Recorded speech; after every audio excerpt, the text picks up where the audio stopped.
ఈ చర్చికి నాకు గొప్ప సంబంధము అనుబంధం ఉన్నది. నేను పిసిసి అధ్యక్షుడిగా ఉన్నప్పుడు ఇక్కడికి పర్యటన చేసి ఇక్కడ దర్శించుకొని ఆనాడు నేను స్పష్టంగా చెప్పేళ్ళిన భక్తులకు మళ్ళీ వచ్చే సంవత్సరం ముఖ్యమంత్రి హోదాలో ఈ చర్చకు తప్పకుండా వస్తాను.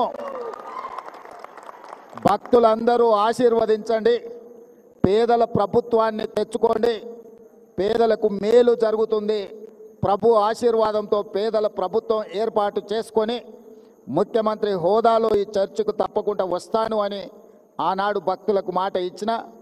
ఈరోజు చర్చ్ నిర్మాణం 100 సంవత్సరాలు పూర్తి చేసుకున్న సందర్భం, అదేవిధంగా క్రిస్మస్ పండుగ కూడా భక్తులందరి సమక్షంలో నిర్వహించుకోవాలని ఈరోజు ఇక్కడికి ప్రాంగణంకి రావడం జరిగింది. ప్రభు ఆశీర్వాదంతో పేదల ప్రభుత్వం ఏర్పాటు చేసుకొని ముఖ్యమంత్రి హోదాలో ఈ చర్చకు తప్పకుండా వస్తాను అని ఆనాడు భక్తులకు మాట ఇచ్చిన. ఈరోజు చర్చ్ నిర్మాణం 100 సంవత్సరాలు పూర్తి చేసుకున్న సందర్భం, అదేవిధంగా క్రిస్మస్ పండుగ కూడా భక్తులందరి సమక్షంలో నిర్వహించుకోవాలని ఈరోజు ఇక్కడికి ప్రాంగణంకి రావడం జరిగింది. అసలైన తొలి వెలుగు. ఫాలో వాట్సాప్ @తొలి వెలుగు official.